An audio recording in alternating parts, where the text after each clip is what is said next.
Bonjour à toutes et tous, correction de l'exercice CGA 10F. Donc on veut préparer 500 ml d'une solution, il manque visiblement des bouts, d'une solution de soude à 0,2 mol par litre à partir de soude molaire, donner le protocole expérimental en précisant la verrerie utilisée. Donc alors les informations, c'est qu'on a de la soude molaire, c'est-à-dire en fait qu'on dispose d'une, je sais pas, d'une bouteille par exemple, hein, d'accord, comme ça, voilà, hop là, une petite bouteille ici, avec de la soude à 1 mol par litre. Donc la soude, hein, je vous rappelle que c'est Na+, plus OH-, et qu'on utilise de façon abusive la concentration pour quelque chose qui est un solide ou qui est en tout cas une superposition d'ions. Et donc en fait, on veut préparer 500 ml d'une solution soude à 0,2 mol par litre à partir de soude molaire. Donc on se rend compte qu'en fait, ce truc-là, c'est une dilution.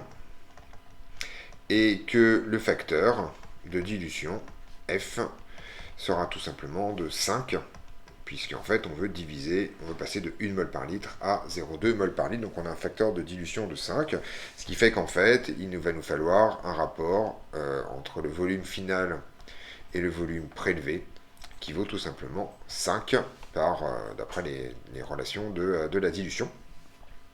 Alors en fait c'est pas très compliqué, on veut 500 ml de cette solution de soude, donc en fait on utilise une fiole jaugée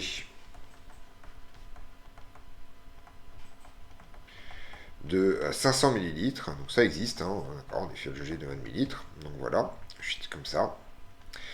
Et avec le trait de jauge là, voilà, donc ça c'est la première chose, et on prélève. Et bien en fait, c'est pas très compliqué, il faut, alors en fait, je rappelle hein, les diverses choses, en fait c'est le volume prélevé, le volume final, donc c'est le volume de la pipette et le volume de la fiole, on va profiter de cette coïncidence de début de nom, et donc en fait on prélève à l'aide d'une pipette. Alors cette pipette bien entendu doit être jaugée parce que sinon on n'a pas assez de précision. Et ben c'est pas très compliqué, de 500 ml divisé par 5, donc de 100 ml. Alors ça aussi ça existe. Sans aucune forme de problème. Voilà, en fait, quand on a ce genre d'exercice, si vous tombez sur une pipette de 47,3 ml, c'est que là, pour le coup, il y a un problème.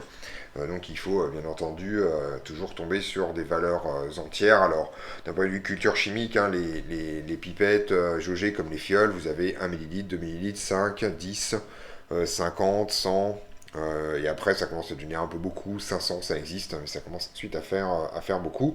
On peut aussi tout à fait, plutôt que d'utiliser une pipette jaugée de 100 ml, on peut utiliser une fiole jaugée de 100 ml et reverser dedans si jamais on estime que c'est trop lent avec une pipette jaugée de 100 ml, parce que c'est très très lent de remplir une pipette jaugée de 100 ml avec une pro-pipette.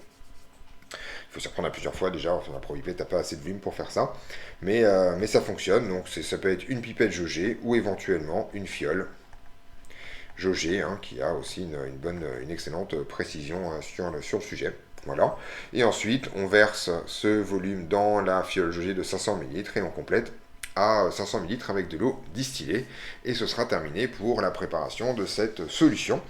Et donc pour l'intégralité du protocole expérimental demandé par cet exercice. On se retrouve donc dans d'autres vidéos pour d'autres corrections.